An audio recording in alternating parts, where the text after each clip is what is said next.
everyone, welcome once again to this channel. I hope so you are doing well. चलिए आज की class को begin करते हैं। जैसा कि आपको टॉपिक दिख रहा है, फंक्शंस ऑफ माइटोकॉन्ड्रिया। माइटोकॉन्ड्रिया को power house of the cell बोलते हैं। इस सेल ऑर्गेनेल के बारे में हम लोग फंक्शंस के ऊपर बात करेंगे आज। पूरा लेक्चर बहुत ही शॉर्ट होगा और इस शॉर्ट लेक्चर में आपको सारे फंक्शंस याद करके जाने हैं माइटोकॉन्ड्रिया के ऊपर। क्लियर? चलिए पहला फंक्शंस पे आते हैं, एरोबिक रेस्पिरेशन। माइटोकॉन्ड्रिया का सबसे पहला फंक्शन है कि ये हेल्प करता है एरोबिक रेस्पिरेशन में, यानी कि एटीपी सिंथेसिस में हेल्प करता है, एनर्जी करेंसी में हेल्प करता है, एनर्जी रिलीज में हेल्प करता है। क्लियर? तो इसको क्या बोलेंगे? एरोबिक रेस्पिरेशन में हेल्प करता है। They are more abundant in the cell that contains a lot of energy. अब दूसरा पॉइंट क्या बोलता है कि माइटोकॉन्ड्रिया का नंबर वहां पे ज्यादा होगा जहां पे एनर्जी की रिक्वायरमेंट्स ज्यादा होगी। क्लियर? जैसे कि आपका मसल सेल्स, ये तो दिन भर आपको काम करना है मसल सेल्स से, है ना? तो ये मसल सेल्स में माइटोकॉन्ड्रिया का नंबर बहुत ज्यादा होगा क्योंकि आपको कॉन्स्टेंटली एनर्जी सप्लाई चाहिए, एनर्जी की नीड है, इसीलिए they have more abundant in the cell that contains a lot of energy. For example muscle cells. Clear हो गया ये वाला टॉपिक, है ना? Second point. थर्ड है, माइटोकॉन्ड्रिया के पास खुद का राइबोसोम्स होता है, खुद का जेनेटिक मटेरियल होता है, इसीलिए ये सिंथेसिस में हेल्प कराता है, आरएनए के सिंथेसिस में एंड प्रोटीन्स के सिंथेसिस में।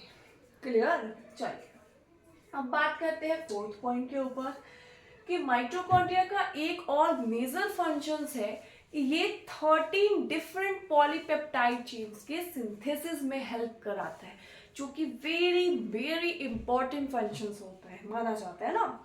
ये फंक्शंस बहुत ज्यादा इंपॉर्टेंट और ये पूछ लिया जाता है कई बारी कि synthesis of 13 different polypeptides in humans occur in which cell organelles. तो it occurs in mitochondria. Clear? चलिए प्रोडक्शन ऑफ हीट, यानी कि हीट प्रोडक्शन में हेल्प कराता है। क्लियर? उसके बाद आता है रोल इन एपोप्टोसिस।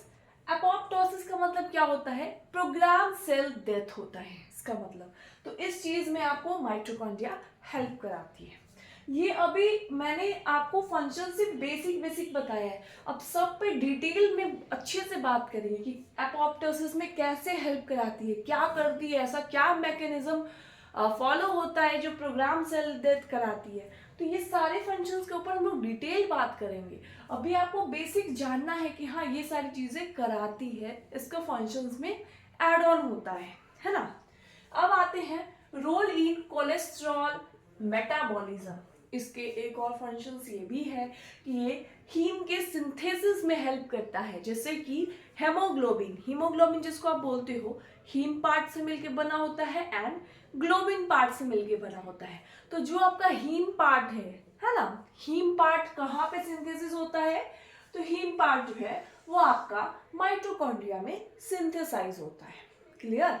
चलिए इसके बाद सेलुलर प्लोरिफरेशन में भी हेल्प कराता है, कोलेस्ट्रॉल के मेटाबॉलिज्म में हेल्प कराता है and role in neurotransmitter metabolism. आपने न्यूरॉन्स का डायग्राम जब पढ़ा होगा तो आप वहां पे देखे होंगे न्यूरोट्रांसमीटर पाया जाता है ताकि सिग्नल ट्रांसमिट हो जाए, है ना? न्यूरोट्रांसमीटर। तो इसमें भी इसके मेटाबॉलिज्म को इन्हांस करने के लिए, मेटाबॉलिज्म को कंटिन्यू करने के लिए आपको माइटोकॉन्ड्रिया की जरूरत पड़ेगी। आपके इनको फंक्शंस बहुत इंपॉर्टेंट होते हैं। लास्ट है बट नॉट द लीस्ट, बहुत सारे फंक्शंस और भी होते हैं बट इतने मैंने कवर अप किए हैं कि इतने तो आपको याद होने ही चाहिए, यह आपको आना ही चाहिए। बाकी और फंक्शंस बहुत सारे होते हैं। लास्ट है synthesis of estrogen and testosterone.